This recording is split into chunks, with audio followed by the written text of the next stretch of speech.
Hey, what's going on, everyone? Back with some knife content. In an effort to be equitable, realizing I just went over my folder collection, I kind of wanted to go over my fixed blade collection because fixed blades are near and dear to me, and I do routinely carry them. Anytime I'm out in the field or around the yard, etc., even around town, like I'll try to find the right fixed blade to kind of augment my EDC. So I have most of the ones that I carry here out in front of you, and obviously each fixed blade kind of has a different form and function, strengths and weaknesses, and good for different things. So with that, we're gonna go through which ones are in my rotation. The first fixed blade knife that I kind of go to reach for every single time is going to be this RMJ Jackdaw. So, you know, it features I think it's like a 3-inch blade, but kind of that cleaver style, made in the US. I really do love the orange accents on it because I have dropped this in the snow before. It's super easy to find. The jimping on it's kind of interesting. Now you can really like choke up here for like food prep when you're camping, etc. This is a really handy blade, and again, like you'll see a common theme here. Most all of my knives that I carry are going to be set up for scout carry. Like I really love to wear them horizontally on my front, and you know, being able to deploy them when necessary. But the Jackdaw is definitely one of my favorites. The next knife we'll go over, so this is going to be a half-face blades. This is going to be a Disaster Junior, and man, I mean, this is a production version, but I actually do use it, as you can see. This one's great for kind of out in the field or when I'm working around the yard, cutting wood, etc. Like there's there's still like a bunch of sawdust in there, whatever.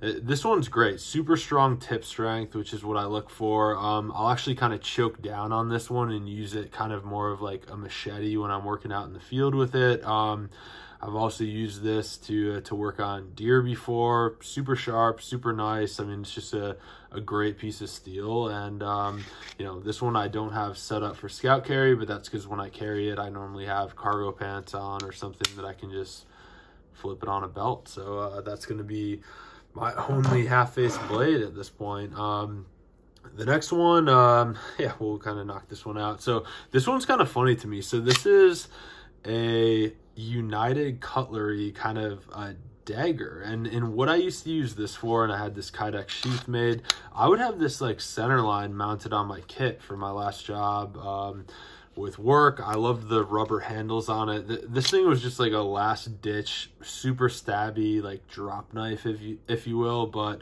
I mean, I'm pretty sure that the Kydex sheath is worth more than the actual knife is, but it is what it is. Like it's a part of my fixed blade collection, so I thought I'd show it here. The next one, as far as like work knives, so this was always my belt knife, which is going to be a Reeve Professional Soldier. I definitely need to get a new sheath for it. It's kind of held together with zip ties at this point, and I've honestly contemplated just like retiring this thing, being like, hey, I mean, like this thing, like when I think about it, I'm like, man, it's like it's been in the continental US, it's been down to South America, it's been in the Middle East, it's been in Africa. Like this knife has done everything, and it shows it. My buddy Mark ended up putting a new edge on it, which I was super appreciative of. I mean, I've almost lost this thing several times. It kind of always like comes back to me though. Like I should probably take the wrapping off and get it you know, redone, because there's some saltwater damage under there. But I love the Reeve Professional Soldier, and this is another knife that as soon as I could threw some bicycle inner tubes on it to scout carry it. But I really do think I may retire this one soon, just because it is seen a lot, and it's been on my gun belt through thick and thin. Like this was always like kind of my go-to knife. Like this was last ditch effort. Like if you ever ran out of anything, this knife was always going to be there. So I've put my trust and confidence in it, and it has never let me down. So it has a permanent place in my nightstand.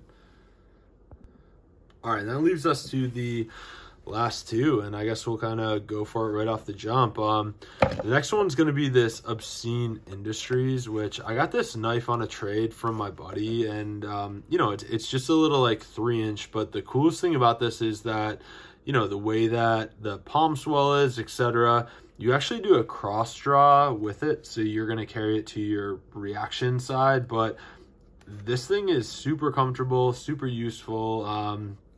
Use it / carry it all the time. I'm a really big fan of this knife. I think it's very unique, but very usable at the same time. And you know, Obscene Industries, like they ended up making me this sheath for it, and I couldn't be happier. Like this one, between this and the RMJ Jackdaw, these are the two that I carry the most. And then finally, gotta bring up this Tracker Dan RMJ Tactical collab here, which just, I mean, the bevel on this is absolutely insane. This is a great knife. This is going to be their Blood Shark. Really big fan of this knife too. I mean, it's just like thicker than anything, way overkill for sure, but huge fan of this knife, and I have enjoyed scout carrying this one as well. So I mean, with that was a pretty quick video, but just wanted to go over the fixed blades that I carry. I'm always carrying a fixed blade in conjunction with a folder, so it's not one or the other. I always have both on me, but I think you know, there's merit and there's purpose for carrying both. So I appreciate y'all tuning in. We will see you next time.